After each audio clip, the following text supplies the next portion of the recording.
স্বামী যা পেয়েছি ভিক্ষায়, যার জন্য ভিক্ষা করেছি তার সেবায় লাগবে। আজ আমার সন্তানরাও নেবে না, তুমি আমরা কেউ নেব না। তাহলে চিড়ের পটুলিটা কি করবে না, নিজের অঙ্গের যে বসন সেটা দিয়ে সুন্দর করে চিড়েগুলো পটুলি বেঁধে স্বামীকে দিয়েছে। স্বামী যাও, এতদিনের স্বপ্ন তোমার, বহুদিন হয়ে গেল বন্ধুকে দেখনি, যার নাম মুখে অহরহ জপ করো। আমার বিশ্বাস তোমার তো এত কষ্ট, এত দুঃখ তোমার জীবনে, এত যন্ত্রণা তোমার, আমার বিশ্বাস তোমার বন্ধুকে দেখলে একটু হলেও তুমি শান্তি পাবে। যাও, চিড়ের পটলিটা নিয়ে সুশীলার কাছ থেকে বিদায় নিয়ে, সুশীলা আমার বন্ধু ভুলে যায়নি তো? না না, তা কি করে হয়? এতদিন যাকে তুমি ভালোবেসেছো ডেকেছো, সে কি করে তোমায় ভুলবে?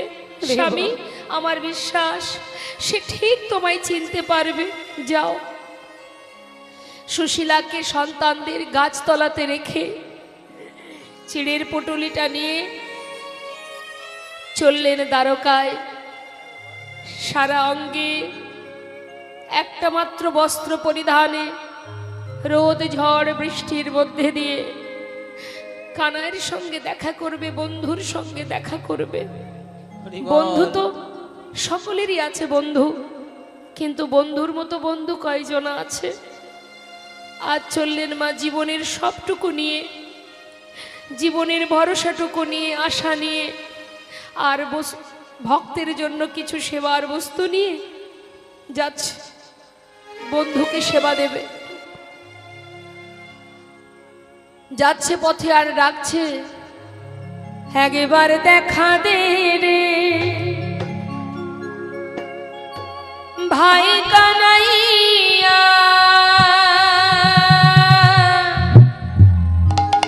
একবার দেখা দে আমার, একবার দেখা দে রে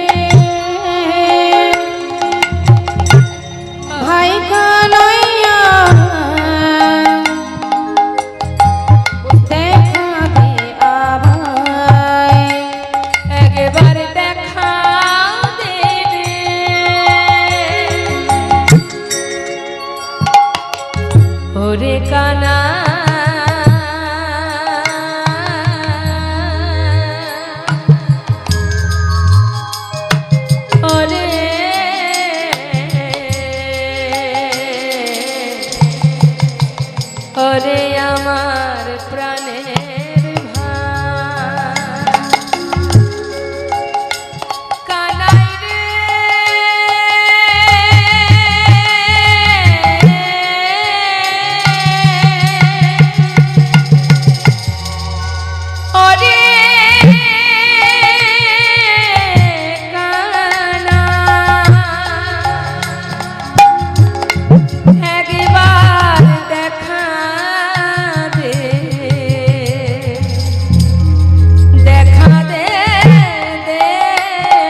চিড়ের পুটুলি নিয়ে বুকের মধ্যে করে দিনের পর দিন যাচ্ছে বাবা।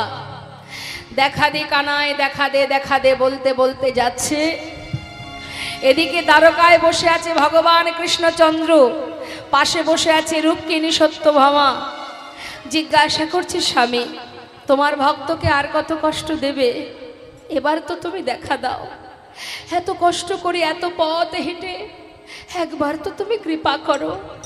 ভগবান বলে উঠলেন, রূপকিনী শান্ত হও, আর একটুখানি অপেক্ষা করো।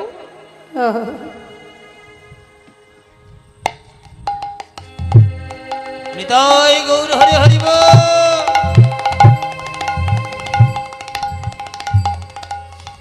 রূপকিনী, এত পথ যখন আমার বন্ধু এসেছে, অন্তত পক্ষে আমার দোরগোড়াতে আসতে দাও। সে যদি মাঝপথ থেকে বেরিয়ে যায়, চলে যায়, জানো মন চাইলেও আমি যেতে পারবো না। সব কিছুর একটা সময় লাগে, সময় না হলে আমি যাব কি করে? সময় হোক। তাই রুক্মিণী শান্ত হও, আমার বন্ধু সে ঠিক আসবে। এদিকে সুদামা যাচ্ছে তো মা, সবাইকে ডেকে ডেকে পথের মাঝে, তোমরা বলতে পারো দ্বারকা কত দূর? তোমরা বলতে পারো দ্বারকা কত দূর? কোন পথে যাব? জিজ্ঞাসা করতে করতে যাচ্ছে, সবাই দেখিয়ে দিচ্ছে আর সেই পথ ধরে ধরে যাচ্ছে। এদিকে কি হলো মা, কিছুটা পথ যাবার পর ভাবছে, কানাই যদি আমার কথা মনে না রাখে, আমাকে যদি চিনতে না পারে, আমি এত কষ্ট করে আসবার পর সে যদি আমায় চিনতে না পারে, আমি সহ্য করব কেমন করে? আমি সে দুঃখ কেমন করে সহ্য করব? আমি ফিরে যাই। আবার ভাবছে, না না, এসেছি যখন একবার তো যাই, একবার গিয়ে দেখি চিনতে পারে কিনা। ভাবতে ভাবতে দমনা ভাবতে ভাবতে এগিয়ে যাচ্ছে। দ্বারকাবাসীকে জিজ্ঞাসা করছে, তোমরা বলতে পারো দ্বারকা সেই প্রাসাদ কত দূর? সবাই বলছে এই পথে যাও। দূর থেকে সেই প্রাসাদ দর্শন করে মনে মনে ভাবছে, এত বড় রাজ্যের রাজা আমার বন্ধু, সে যে রাজা আর আমি কাঙাল ভিখারি, সারা গায়ে নোংরা দুর্গন্ধ। বড় আশা করে বুক বেঁধে এসেছি বন্ধুকে দেখব বলে। এত বড় রাজ্যে যে রাজহালে থাকে, রাজভোগ সেবা করে, তার জন্য এনেছি আমি শুকনো চিড়ে। কি করে দেব আমি তাকে? সে তো খেতে পারবে না। না না, আমি এই চিড়ে দিতে পারবো না, আমি দিতে পারবো না। শুকনো চিড়ের পটুলিটা নিজের বসন অঞ্চলে লুকিয়ে রেখেছে মা। বসনের আড়ালে লুকিয়ে রেখে প্রাসাদের সামনে এসে উপস্থিত। সদর দরজার সামনে কত প্রহরী আছে। জিজ্ঞাসা করছে, দাঁড়ি, এই দাঁড়ি, এখানে কি আমার বন্ধু কানাই আছে? दारीगण जिज्ञासा करछे कौन हो तुम, कहाँ से आए हो, नाम क्या है तुम्हारा? हमारा नाम है, तुम्हारा नाम क्या है? सुदामा। सुदामा है, আমার নাম সুদামা। ওরে তোরে একটি বার বল না, এখানে আমার বন্ধু আছে, देखो इधर कोई कानाई वानाई नहीं है, हाँ ये जो राजा है ना उसका नाम है कृष्ण। अरे জানিস দারি, যেই কৃষ্ণ সেই কানাই আর সেই তোমার বন্ধু। আমাকে একবার ভিতরে যেতে দে, আমি ভিতরে যাব। দ্বারপাল তাকে ধাক্কা দিয়ে দূরে সরিয়ে দিচ্ছে। কাঙাল ভিখারি, সারা গায়ে নোংরা দুর্গন্ধ, পাগলের বেশ, সে কিনা আমাদের মহারাজের বন্ধু। ধাক্কা দিয়ে তাড়িয়ে দিচ্ছে মা। যতবার উঠছে ততবার তাকে তাড়িয়ে দিচ্ছে। মহাজন পাশে দাঁড়িয়ে বললেন, দেখো দেখো এ গরিবি, हे गरीबी का हाल, कृष्ण की द्वार पे विश्वास लेके आया हूँ। बचपन की यार है मेरा शान, यही सोच के आस करके आया हूँ। अरे द्वारपाल हो कह दो हरिद्वार पाला उसका नया से कह दो हरिद्वार पालो कन्हैया से कह दो कि द्वार पे सुदामा गरीब आ गया इधर में सुदामा गरीब गया है अरे द्वार पालो कन्हैया से कह दो अरे द्वार पालो कन्हैया से कह दो कि घर पे सुदामा गरीब आ गया है इधर में सुदामा गरीब गया है है भटकते भटकते न जाने कहाँ से भटकते भटकते न जाने कहाँ से तुम्हारी महल पे गरीब आ गया हमारे महल पे गरीब गया है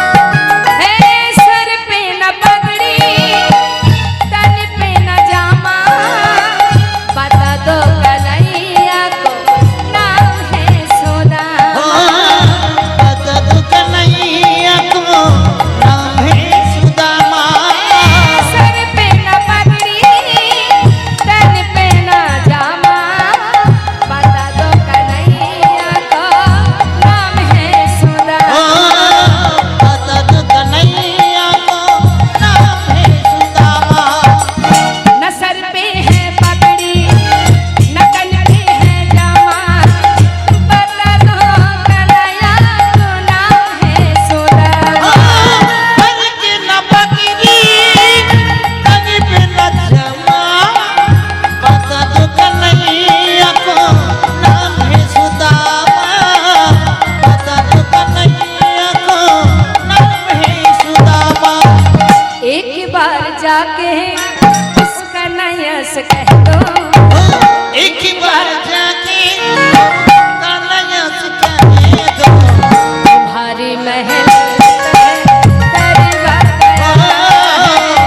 तुम्हारे महल पे गरीब आ गया है हरिद्वार पालो कन्हैया से कह दो हरिद्वार पाला उसका नया से कह दो इधर पे सुदामा गरीब आ गया है इधर पे सुदामा गरीब आ गया है इधर पे सुदामा गरीब आ गया है দ্বারপাল সুদামাকে বললেন তুমি বাইরে থাকো আমি গিয়ে মহারাজের কাছ থেকে অনুমতি নিয়ে আসি যদি অনুমতি হয় তবে তোমাকে নিয়ে যাব সুদামা বাইরে অপেক্ষায় আছে মা হ্যাঁ অধীর আগ্রহে এক দৃষ্টিতে চেয়ে আছে কানাইয়ের সঙ্গে দেখা করবে আর কানাই কি জানে না যে তারে বন্ধু এসে দাঁড়িয়ে আছে সবই তিনি জানেন শুধু অপেক্ষা কতক্ষণে দ্বারপাল এসে আমার কাছে খবরটা দেবে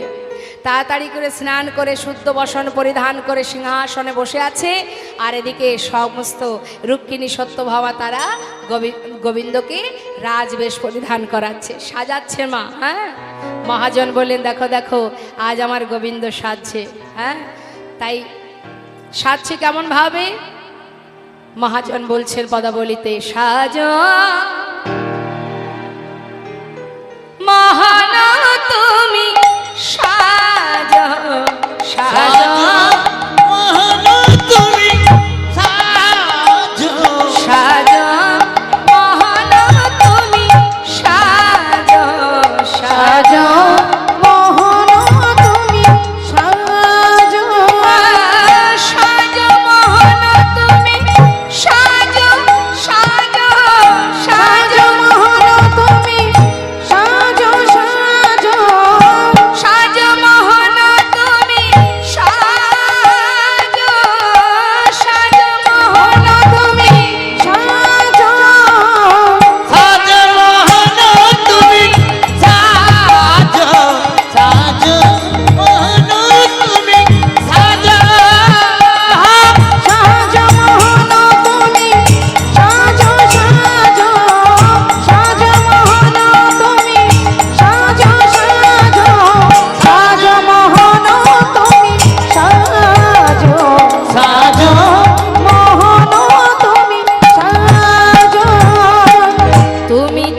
সুন্দর চিরভিলাষী তুমি চির সুন্দর চিরভিলাষী মাথে শিখি পাখা হাতে লহে বাঁশি তুমি চির সুন্দর চির অভিলাষী মাতা শিখি পাখা হাতে লই বাঁশি গোকুলে কাহা ব্রজেতে শ্রীকৃষ্ণ গোকুলের কাহা ব্রজেতে শ্রীকৃষ্ণ নব নব রূপে তুমি আজ সাজো মোহন তুমি সাজো সাজো মোহন তুমি সাজো আরে সাজো মোহন তুমি সাজো সাজো সাজো মোহন তুমি সাজো সাজো সাজো মোহন তুমি সাজো সাজো মোহন তুমি সাজো অন্তর মন্দিরে একবার ধর্মরতি অন্তর মন্দিরে ধর মোরতি প্রেমেরই প্রদীপে তোমার করে বয়ারতি অন্তর মন্দিরে ধর্মরতি প্রেমের পুঁজি তোমার করিব আরতি প্রণয়ের বিলাস চরণের দাসী প্রণয়ের বিলাস চরণের দাসী নব নব রূপে তুমি আজ সাজো মোহন তুমি সাজো সাজো মোহন তুমি সাজো সাজো মোহন তুমি সাজো সাজো সাজো মোহন তুমি সাজো সাজো সাজো মোহন তুমি সাজো সাজো মোহন তুমি সাজো সাজো মোহন তুমি সাজো সাজো মোহন তুমি সাজো মনের আনন্দে সাজাচ্ছে মা দোয়ার পাল এসে উপস্থিত বৈষ্ণব মহাজন বললেন দেখো দেখো কনক প্রচঙ্কে কৃষ্ণ আছিল বসিয়া কনকে প্রচঙ্কে কৃষ্ণ আছিল বসিয়া ভাইয়া চলিল দেখো সুদামা শুনিয়া ভাইয়া চলিল আজি সুদামা শুনিয়া ধে ধে চলিল ধে চলিল ধে চলিল ধে ওই চলিল না সুদামা সুদামা শুনে ধে ধে চলিল সুদামা সুদামা বলে ধে ধে চলিল ভাইয়া চলিল দেখো সুদামা শুনিয়া ভাইয়া চলিল আজি সুদামা শুনিয়া সুদামা সোনার সিংহাসন পরিত্যাগ করে গোবিন্দ আমার এতক্ষণ অপেক্ষায় ছিল কখন দোয়ার পাল এসে জানাবে যেই না জানিয়েছে আর রাজবেশ পরা হলো না সিংহাসন পরিত্যাগ করে বন্ধুর জন্য ছুটছে গোবিন্দ সুদামা সুদামা পথের ধারে দাঁড়িয়ে হঠাৎ কানাইকে ছুটে এসে বুকের মধ্যে যেই না জড়িয়ে ধরেছে সুদামা চমকে উঠেছে কানাই হরিবল হরিবল আমার মতো কাঙালকে মনে রেখেছিস কেমন আছিস কানাই তুই কেমন আছিস সুদামা আমি আমি ভালো আছি কিন্তু সুদামা তুই কেমন আছিস সুদামা বলছে আমি এতক্ষণ ভালো ছিলাম না তোকে দেখবার পর আমার সমস্ত দুঃখ দূর হয়ে গেছে বন্ধু আমাকে ছেড়ে দে দেখছিস না সারা গায়ে কত নোংরা লেগে আছে ছেড়ে দে বলছি আমায় কেন ছাড়বো তুই না রাজা তোর সর্ব অঙ্গে রাজবেশ পরিধান আমার অঙ্গের এই নোংরা দুর্গন্ধ তোর গায়ে লেগে যাবে আমাকে ছেড়ে দে দেখ তুই যে এসেছিস আমাকে ভালোবেসে আমাকে দেখবার জন্য আর এটাই কি বন্ধুত্ব বন্ধুর অঙ্গে যদি নোংরা লেগেও থাকে আমি তো তোর বন্ধু হয়ে বন্ধুর সমস্ত দুঃখকে সমানভাবে ভাগ করে নেওয়াই তো বন্ধুত্ব। আরে, তোর গায়ে একটু ধুলো একটু কাদা লেগে আছে, এর জন্য আর সমস্যা কিসের? আয় আয় আমার সঙ্গে, চল তোকে ভিতরে নিয়ে যাই। না না, আমি যাব না কানাই। কেন জানিস? ভিতরে কত রাজরানী আছে, আমি সেখানে গিয়ে দাঁড়াবো কি করে বল? আরে চেয়ে দেখ, ওই দেখ, সমস্ত রাজরানীরা বরণডালা হাতে নিয়ে তোর অপেক্ষায় আছে। তুই যাবি, তোকে বরণ করবে। চল সুদামা। জোর করে সুদামাকে ভিতরে নিয়ে গেল। রুক্মিণী সত্যভামা সুদামাকে বরণ করে ভিতর ঘরে নিয়ে গোবিন্দ আমার সুদামাকে সোনার সিংহাসনে বসাচ্ছে। নে বস, যে আসনে আমি বসি সেই আসনে আমার বন্ধুর অধিকার, বস এখানে। না না, এখানে আমি বসতে পারবো না। দেখ সুদামা, তুই এখানেই বসবি। জোর করে বসিয়েছে মা। জীবনে যার কপালে কোনোদিন একটা চেয়ার জোটেনি, আজ সে বসেছে কোথায়? সোনার সিংহাসনে। যে জন কৃষ্ণ ধনে ধনী হতে পারে, গোবিন্দ ধনে যদি কেউ ধনী হতে পারে, তার আসন তো সোনার সিংহাসনই হয়।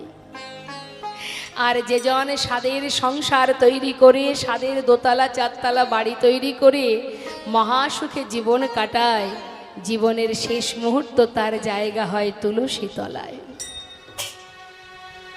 সুদামা বসে আছে সোনার সিংহাসনে। এতদিন যে ছিল গাছ তলাতে, যাকে দেখলে সবাই দুঃখ করত, আহা বড় অসহায়, বড় কাঙাল।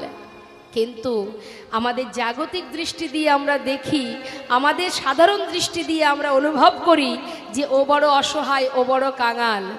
কিন্তু আধ্যাত্মিক জগৎ তো বলছে না গো না, জগতে সেই হচ্ছে মহাধনে ধনী, যে জন গোবিন্দ ধনে ধনী। তাই মহাধনী সেই ধনী যে জন কৃষ্ণ ধনে ধনী। সুদামাকে সোনার সিংহাসনে বসিয়ে এবার সুদামাকে স্নান করিয়ে সুদামার চরণ ধৌত করবার জন্য ডাকছে রুক্মিণীকে। রুক্মিণী, তাড়াতাড়ি করে জল নিয়ে এসো, আমার বন্ধু চরণ ধৌত করব। যেই না বলেছে, সুদামা বলছে, কানাই তুই আমার পায়ে হাত দিবি না, তুই আমার পা স্পর্শ করবি না। কানাই বলে উঠলেন, দেখ বন্ধু, তুই হচ্ছিস বড় পণ্ডিত, তুই বিপ্র, তুই এসেছিস আজ আমার ঘরে। দেখ, তুই তোর ভালোবাসায় একনিষ্ঠ ভক্তি দিয়ে আমার মনকে জয় করেছিস, তাহলে তুই তোর কর্ম করেছিস, এবার আমার কর্ম আমাকে করতে দে। এবার আমার কর্ম আমাকে করতে দে, আমার কাজে বাধা দিস না। চরণ দুটির তলে সোনার থালা পেতে দিয়ে, সোনার থালাতে সুদামা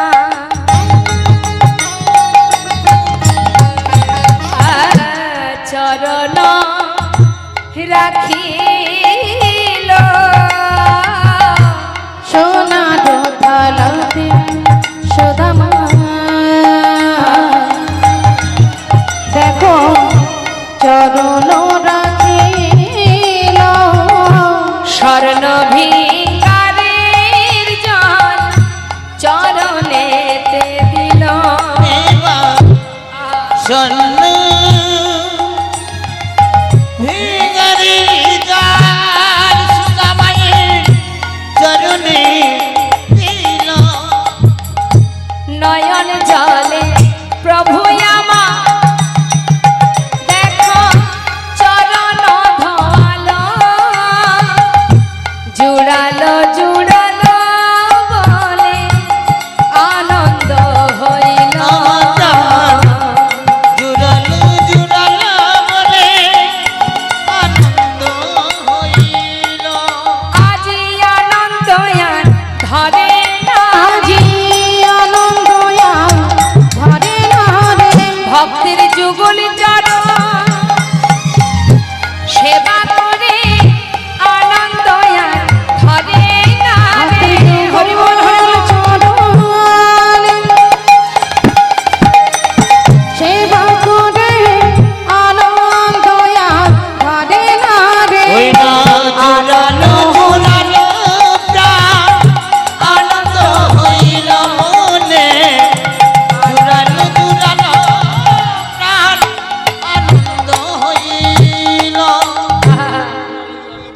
যখন ধৌত করছে মা, চরণ ধৌত করতে করতে জিজ্ঞাসা করছে গোবিন্দ, সুদামা এতগুলো বছর পর এসেছিস, আমার জন্য কিছু এনেছিস? সুদামা কিন্তু চিড়ের পুটুলিটা লুকিয়ে রেখেছে। জানিস কানাই, আমি বড় অসহায়, বড় কাঙাল, কিছু আনবো হাজার চেষ্টা করেছি কিন্তু কিছু আনতে পারিনি। গোবিন্দ মনে মনে ভাবছে, সুদামা তুই আমার জন্য চিড়ে এনেছিস, আবার তুই আমাকে মিথ্যা বললি, আবার মিথ্যা বললি, মনে মনে ভাবছে। সুদামা তুই হয়তো ভাবছিস আমি রাজভোগ সেবা করি, তোর আনা শুকনো চিড়ে খাবো কেমন করে? তুই কি জানিস না আমি বিদুরের ঘরে শাকন্য সেবা করেছি, সবরই রেঠো কুল আমি খেয়েছি, আর তুই ভালোবেসে ভক্তি ভরে আমার জন্য যা এনেছিস আমি খাবো না? তুই কি জানিস না ভক্ত ভালোবেসে যা দেয় সেটাই যে আমার কাছে অমৃত। বেশ, তুই যখন দিলি না আমি সময় মতো ঠিক খেয়ে নেব। কি করেছে গোবিন্দ মা, সুদামাকে স্নান করিয়ে সেবা দিয়ে সুদামাকে যখন শয়ন মন্দিরে শয়নে দিয়েছে, ক্লান্ত শরীর একটু শুয়ে থাকতে থাকতে ঘুম এসে গেছে। ঠিক দেখতে দেখতে মধ্যরাত, সবাই সবাই ঘুমিয়ে আছে, নির্জন পরিবেশ। গোবিন্দ নিজের মন্দির ত্যাগ করে এক পা দুপা করে সুদামার মন্দিরে প্রবেশ করেছে। সুদামা যে শয্যায় শুয়ে আছে, ধীরে ধীরে শয়ন মন্দিরে ওই সুদামার চরণের পাশে গিয়ে গোবিন্দ বসেছে। আহা, ভক্তাধীন ভগবান বলে উঠলেন, সুদামা ভক্ত আমার মাতা, ভক্ত আমার পিতা, ভক্ত আমার গুরু। ওরে তুই কি জানিস না আমি ভক্ত চরণের দাস। বন্ধু, একে তুই আমার প্রিয় বন্ধু, তাতে তুই আমার পরম ভক্ত। চরণ তলে বসে চরণ সেবা করছে মা, কেন? যাতে বন্ধু ভালোক্ষণ ঘুমায়, একটু ভালো করে ঘুমায়, না জানি পায়ে কত ব্যথা হয়েছে। তা যখন চরণে হাত দিয়ে চরণ সেবা করছে, চরণ সেবা করতে করতে দেখছে চরণ তলে কত কাটা ফুটে আছে। হরিবল হরিবল। মনে মনে ভাবছি, সুদামা এত পথ হেঁটে এসেছিস, চরণ তলে কত কাটা ফুটে আছে, সেদিকে তোর এতটুকু খেয়াল নেই। কতক্ষণে আমার কাছে আসবি? এ কেমন ভালোবাসা! নিজের কথা একটি বারো ভাবিসনি। এত কাটা ফুটে আছে চরণ তলে, কি করে আমি এই কাটাগুলোকে উদ্ধার করব?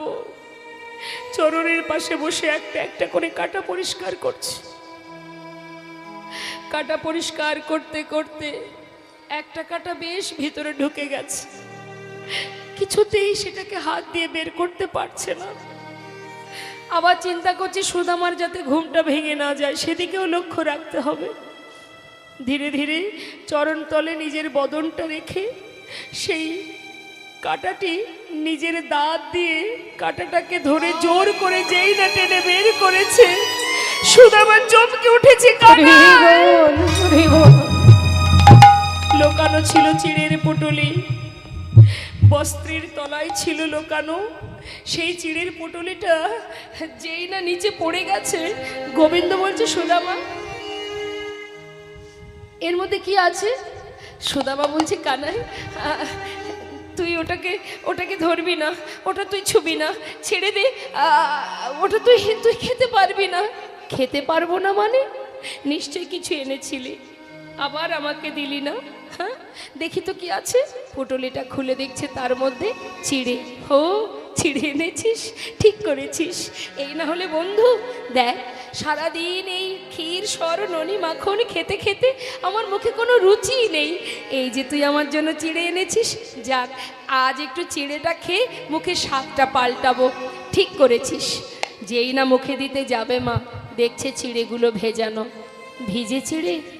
আচ্ছা, শুকনো চিড়ে খেতে গেলে মুখে ব্যথা লাগবে, সেই জন্য বুদ্ধি করে ভিজিয়ে এনেছিস।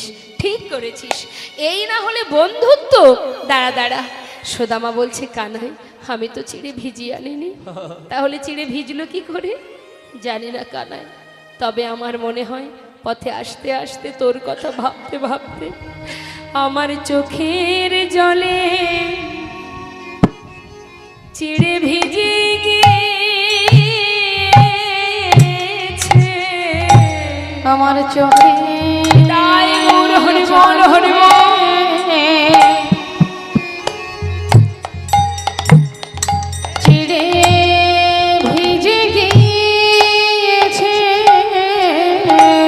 আমার চোখে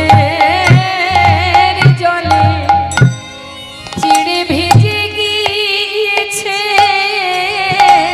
আমার চোখের জলে চিড়ে ভিজে গিয়েছে। আমি কেমন করে দেব বদনে আমার চোখের জলে চিড়ে ভিজে গিয়েছে। আমি কেমন করে ভাই দেব বাদনে আমার চোখের জলে চিড়ে ভিজে গিয়েছে। ভগবান বলেছে সুদামার, এই জগতে সবাই আমাকে ক্ষীর স্বর্ণনি সেবা দেয়, কিন্তু এমন চোখের জলে ভিজানো চিড়ে কেউ দেয় না। আজ আমি তোর সামনে দাঁড়িয়ে প্রতিজ্ঞা করলাম, যে চিড়ে দিতে তুই আমায় দ্বিধা করলি, আগত কলিযুগে আমি নদিয়ায় গিয়ে গৌর হব। যদি কোনো কাঙাল বা কাঙালিনী, যদি কোনো রাজা কোনো মন্ত্রী আমায় যদি সেবা দিতে চায়, প্রতি জীবের দ্বারে দ্বারে ভিক্ষা করে যদি মাটির মালসাই করে আমায় চিড়ে ভোগ দেয়, আমি গৌর হয়ে সেই ভোগ গ্রহণ করব। এই আমি তোর সামনে দাঁড়িয়ে প্রতিজ্ঞা করলাম, কথা দিলাম, যে চিড়ে দিতে তুই দ্বিধা করলি, কলিযুগে সে রাজাই হোক আর দরিদ্রই হোক, দাঁড়ে দাঁড়ে ভিক্ষা করে মাটির মালসাই করে যদি চিড়ে ভোগ না দেয়, আমি সেবা করব না। কলিযুগে মহাপ্রভুর ভোগ হয়, গৌরনীতায়ের ভোগ হয় কিসে মা? মাটির মালসাই। কেন? তিনি তো বলতে পারতেন, আমি বিশ্ব ব্রহ্মাণ্ডের মালিক, আমাকে সোনার থালা তৈরি করে খেতে দিতে হবে। আমরা যেমন সেবা করতে গেলে আমাদের অনেক বন্দোবস্ত থাকে, থাকে না? কত কি আয়োজন, সুন্দর ডাইনিং টেবিল হবে, ঝাড়বাতি থাকবে, তারপরে দামি দামি গ্লাস থাকবে, প্লেট থাকবে, তাতে আবার এসি রুম থাকবে, না হলে ঠিক সেবাটা ঠিকঠাক হবে না, তাই তো? কত কি আয়োজন আমাদের, তাতেও শান্তি নেই আমাদের। কিন্তু ভগবান সিদ্ধান্ত করলেন মাটির পাত্রে সেবা দিতে হবে। কেন বললেন? যার অর্থ আছে সে সোনার থালা বানাতে পারবে, আর যার অর্থ নেই, কাঙাল অসহায় দিনহীন দিন দরিদ্র, সে সোনার থালা কোথায় পাবে? তবে কি সে সেবা দিতে পারবে না? তাই সবার কথা ভেবে তিনি সিদ্ধান্ত করলেন মাটির মালসাই করে যদি কেউ চিড়ে ভোগ দেয়, তবে সেই চিড়ে দাঁড়ে দাঁড়ে ভিক্ষা করে। তাই জেনে রাখবেন মা, ভিক্ষা ছাড়া কখনো ভগবানের সেবা হয় না। ভগবান ভিক্ষা বড় ভালোবাসে, সেই জন্য ভগবানের সেবা দিতে গেলে আপনাকে ভিক্ষা করতেই হবে, ভিক্ষা করে সেবা দিতে হবে। সবার ভিক্ষা দ্বারাই ভগবানের সেবা। নিতাই গৌর হরিবোল হরিবোল। তাই সুদামাকে কথা দেবার পর সেই চিড়ে সেবা করলেন রুক্মিণী, সত্যভামা, সবাই সেবা হলো। কিছুদিন পর বিশ্রাম করবার পর হঠাৎ একদিন গোবিন্দ বললেন রুক্মিণীকে, রুক্মিণী তুমি তো স্বয়ং লক্ষ্মী, আমার বন্ধু কোনোদিন আমার কাছে কিছু চাইবে না, প্রতিজ্ঞা করেছিল সে, আর আমি বন্ধু হয়ে ও যদি কিছু না চায় আমি ওকে যেচে সেদে দিতে পারবো না। তাতে কি হয়? বন্ধু হয়ে বন্ধুত্বকে ছোট করা হয়। তাই শোনো রুক্মিণী, আমি ওকে কিছু দিতে পারছি না, কিন্তু আমার বড় কষ্ট, ও যদি না চায় ওকে দেব কি করে? তাই তুমি তো লক্ষ্মী আমার, যাও না, আমার বন্ধু দারিদ্রতা দূর করে দাও, ওর যত কষ্ট আছে সর্বস্ব দূরীভূত করে ওকে মহা সুখে সুখী করো। রুক্মিণী বললেন, বেশ, যদি অনুমতি হয় আমি অবশ্যই পারবো। বিশ্বকর্মাকে স্মরণ করে বিশাল প্রাসাদ বানিয়ে দিল, সমস্ত সুখ ভরিয়ে দিল মা। সুদামা কিন্তু কিছুই জানে না, কিছুদিন পর বললেন, বন্ধু এবার আমাকে যেতে হবে, ঘরে সন্তান আছে, স্ত্রী আছে। যা যা সুদামা, আবার আসিস, তবে যাওয়ার আগে কিছু চাইবি নাকি বলবি আমায়? সুদামা শুধু একটা কথাই বললেন, কানাই রে, আর কিছু চাই না তোর কাছে। এই যে তোকে দেখেছি, আমার আর কোনো দুঃখ নেই, শুধু তোর কাছে আমার একটা বাসনা, যেন সঙ্গ ছাড়া করিস না ভাই, সঙ্গ ছাড়া গাই মোর হরি বল করিস হরি না বল। ভাই। সঙ্গ ছাড়া করিস না ভাই, সঙ্গ ছাড়া করিস না ভাই। এ জন্মে নয় জন্মে জন্মে সঙ্গ ছাড়া করিস না ভাই। এ জন্মে নয় জন্মে জন্মে, আমি আর কিছু চাই না জানা, এ জন্মে নয় জন্মে জন্মে, আমি আর তো কিছু চাই না কানাই, এ জন্মে নয় জন্মে যেন জন্মে। সঙ্গ ছাড়া করিস না ভাই। সুদামা কানার কাছ থেকে বিদায় নিয়ে যাত্রা করে যে গাছতলাতে তার স্ত্রী এবং সন্তান ছিল সেখানে গিয়ে আর খুঁজে পাচ্ছে না। কোথায় গেল? এখানেই তো ছিল। বিশাল রাজপ্রাসাদ দর্শন করে ভাবছে নিশ্চয়ই কোনো ধনী ব্যক্তি এসে এই প্রাসাদ বানিয়েছে। আমার গিন্নি কোথায়? এই গাছতলাতে রেখে আমি গিয়েছিলাম, গেল কোথায়? হঠাৎ দেখছে ওই প্রাসাদ থেকে তার স্ত্রী একটা সুন্দর বরণডালা হাতে নিয়ে রাজরানীর বেশে স্বামীকে বরণ করে ঘরে নিয়ে যাবে বলে আসছে। মুখের দিকে তাকিয়ে আছে, চিনতে পারছে না। বলছে, স্বামী এমন করে আমার দিকে তাকিয়ে আছো কেন? তুমি না চাইতেই সব কিছু পেয়েছো। দেখো স্বামী, চেয়ে দেখো।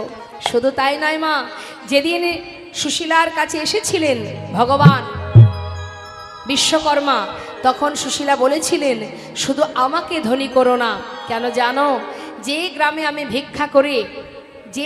ভিক্ষা করে আজও পর্যন্ত আমি বেঁচে আছি, তাই ধনী যদি করতে হয় এই এলাকার যত দিন দুঃখী কাঙাল আছে সবাইকে সুখ প্রদান তাই করো। গৌর হরি বল। হ্যাঁ, সেই সুশীলা যাদের ঘর থেকে একটু একটু করে তণ্ডুল ভিক্ষা করে দিন কাটিয়েছিল, আজ সবার জন্য প্রার্থনা করলেন, সবাইকে ধনী করো, সবাইকে সুখী করো, তবেই আমি সুখী হতে চাই, আর না হলে আমি চাই না। এলাকার সবাইকে সুখী করে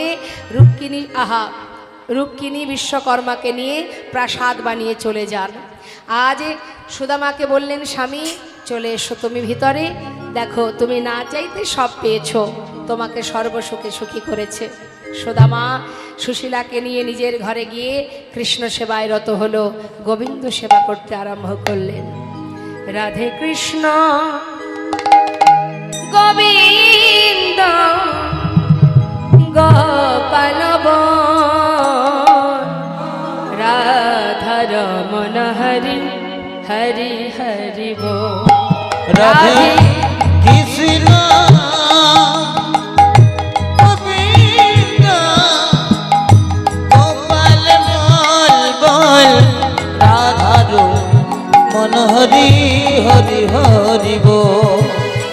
গিরিধারি গোবর্ধন ধারিব, আর গিরিধারি বল, গোবর্ধন ধারি বল। আর রাধা রমন হরি কৃষ্ণ কৃষ্ণ, আর রাধার মন হরি কৃষ্ণ কৃষ্ণ বল। তুমি রাধা না জগতের না, তুমি রাধা না জগতের না, গোপী জন বল্লভ প্রভু গোপেনা। রাধে কৃষ্ণ রাধে কৃষ্ণ গোবিন্দ গোপাল বল বল, রাধার মন হরি হরি হরি বল বল। রাধার মন হরি হরি হরি বল। ভক্ত আর ভগবানের মিলন হইল, ভক্ত আর ভগবানের মিলন হইল। প্রেমানন্দে বদন ভরে হরি হরি বল। প্রেমানন্দে বদন ভরে হরি হরি বলো। জয় রাধে শ্যাম। আমরা দর্শন করলাম ভক্ত ভগবানের মধুর মধুর মিলন। আমরা নিতাই গৌরে জয়ধ্বনি করব, তার আগে আমরা একটা ভজন গাইব। ভক্তের অনুরোধে একটা ভজন শ্রবণ করে তারপরে আমরা নিতাই গৌরে জয়ধ্বনি করব। বৃন্দাবন ধাম अच्छा অপার জপে যা রাধে রাধে রাধে দুহাত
তুলে नाही हत कृष्ण राधे राधे नहीं होत कृष्ण अवतार जपे जा राधे राधे वृंदावन धाम जपे जा राधे राधे भजे जा राधे राधे जपे जा राधे राधा रानी की जय राधे श्याम जय राधे राधे दो हाथ তুলে একবার সবাই মিলে আমরা গাইবো হাতগুলো কোথায় তুলুন আর একবার হাত তোমার কষ্ট হচ্ছে না তো দেখুন আবার এক বছর আপনারা অপেক্ষা করবেন এই মহতি হরিবাসরে এত সুন্দর আনন্দ করবার কিন্তু সেই পর্যন্ত আমরা কেউ থাকতেও পারি আবার কেউ নাও থাকতে পারি তাই না হ্যাঁ বর্তমান যা পরিস্থিতি চলছে আমাদের এখন বর্তমান যে সমাজে পরিস্থিতি চলছে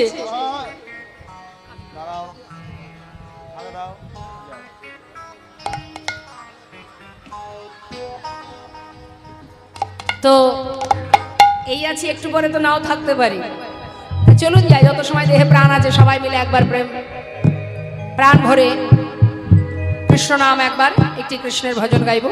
হ্যাঁ, দুহাত তুলে কৃষ্ণ বলে আচ্ছা বাহু তুলে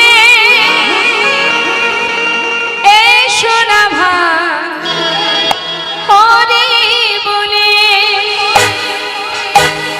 দুহাত তুলে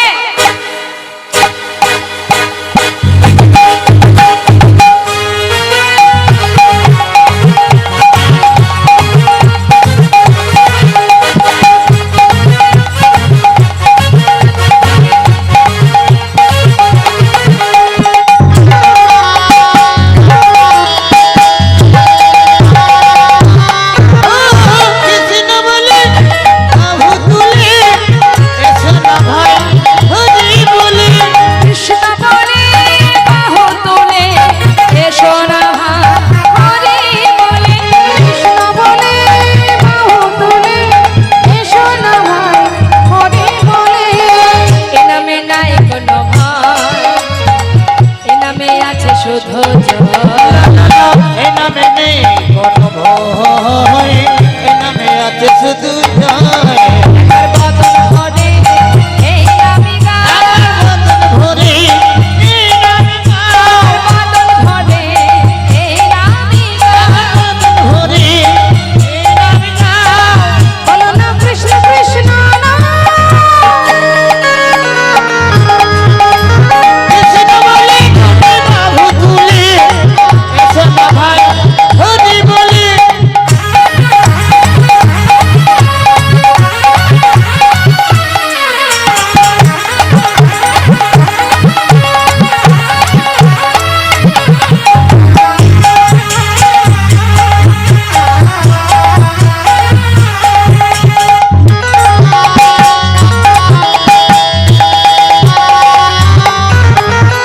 এ নামে নেই কোনো ক্লান্তি, এ নামে আছে শুধু শান্তি।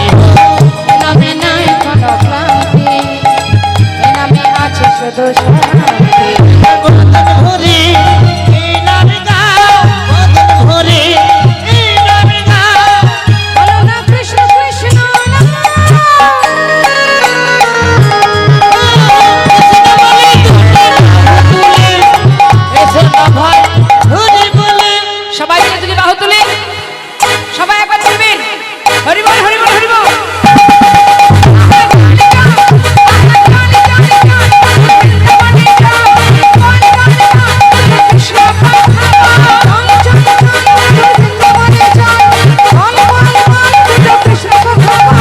বদন ভরে এই নামে গাও, বদন ভরে এই নামে গাও।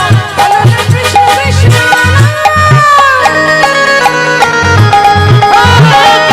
বলে দুটি বাহু তুলে এসো না ভাই হরি বলে। এসো না ভাই হরি বল হরি বল হরি বল হরি বল হরি বল হরি বল হরি বল হরি বল। হরি বল হরি বল হরি বল হরি বল। হরি বল হরি বল হরি বল হরি হরি বল। জয় জয় শ্রী বৃন্দায় গোস্বামীনাথ প্রেমানন্দে হরি হরি বল। রাধা গোবিন্দ প্রেমানন্দে হরি হরি বল। বঞ্ছা কল্পতরুবস্তু কৃপা সিন্ধু বচ পতিতানাং পাবনে ভো বৈষ্ণবে ভো নমো নমো। নমো নমো। জয় রাধে শ্যাম জয় নিতাই জয় গৌর জয় রাধে রাধে। রাধেশ্যাম।